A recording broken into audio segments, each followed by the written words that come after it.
This week on the Retirement Quick Tips podcast, I'm sharing with you resources that I use with my own clients when making important financial decisions and helping them plan for retirement. Today's free resource is my financial inventory list. In my opinion, this is one of the most important things that you can do for yourself and your loved ones, which is take an inventory of all of your bank accounts, investment accounts, insurance policies, all in one place. So you can think of this as a table of contents for your finances. It's like, chapter 6, where I talk about, bank accounts, that starts on page 62, and I can go right to page 62. It's kind of the same thing. You write down, I have a bank account at Wells Fargo. I have an investment account at Fidelity. I have my 401k over here. Importantly, it shows you the account, the type, where it's held, the last 4 digits of the account number, which are very important oftentimes for loved ones if they are trying to pick up the pieces if something should happen to you. They're going to need some detailed information. It's enough to provide some details, but not so much where you're leaving yourself exposed. We don't want to put full account numbers on these things, but putting account values, the type of account, the last 3 or 4 digits of the account number, where that asset is held, and then you put that in a safe place and you tell your loved ones, your spouse, your executor, your children, hey, this is where I have my financial inventory. So if something happens to me, you go to the safe or safe deposit box or wherever you tell them to go. Please not like a banker's box in the garage, not that. You tell them, here's where you can find all of my accounts.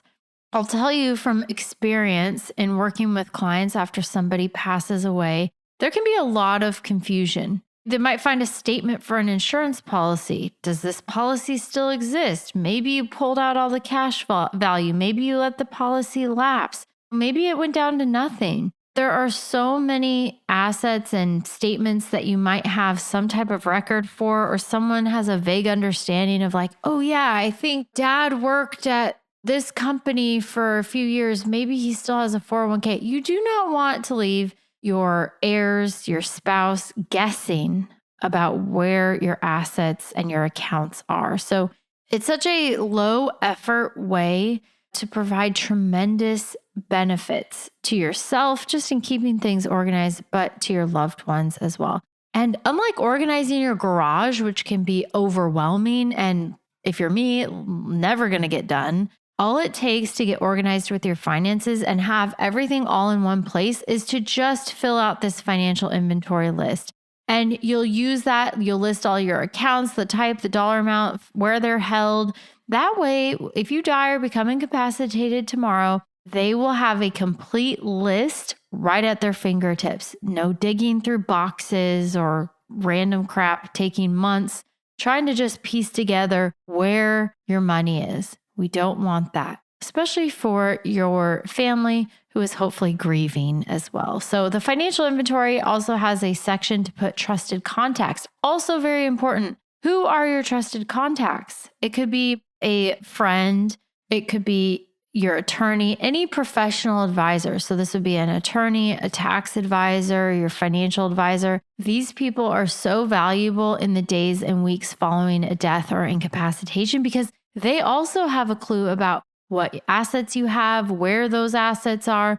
So it's very important that your spouse, if you're married, your executor, they know exactly who to contact and how to get a hold of them. Even if you're not using this for estate purposes or like, hey, here's what happens if something happens to me, it is just very helpful to have your financial accounts all listed on one page in one place. And then all you need to do is you just update that. If you add an account, remove something, maybe you transfer or close an account, that's the only time you need to update it and review it annually. And then you just update the dollar amounts and the values. Easy peasy. Again, one of those great projects. It is such a low time investment for a big reward. It provides clarity, organization, and peace of mind. All right, how do you get this free inventory worksheet? You go to truenorthra.com/inventory. truenorthra.com inventory. Like all the other resources I'm sharing with you this week, absolutely free, no strings attached. All I ask for is your email because that's how I use to deliver the inventory worksheet to you. But are you going to get spammy, salesy emails from me? No. At most, I put out emails about 2 or 3 times a month just to give you a heads up about, hey, here's what I'm talking about on the podcast this week. That's pretty much it. I wish I did more with my email list, but I ain't got the time. So I just wanted to mention that because a lot of people are like, well, I'll give you my email and then you're going to barrage me with emails for weeks on end until I'm forced to unsubscribe because you've just beat a dead horse with all of your salesy garbage. And I'm not going to do that to you. So if you're skeptical, if you're like, I don't know if I want to give my email, it's okay. I'm not going to sell your information. I'm not going to hit you over the head with a bunch of salesy garbage because you know what? I don't like that either. It destroys trust when I'm trying to build trust with you, my listeners. Okay, that's it for today. Thank you so much for listening. My name is Ashley Michike, and this is the Retirement Quick Tips Podcast.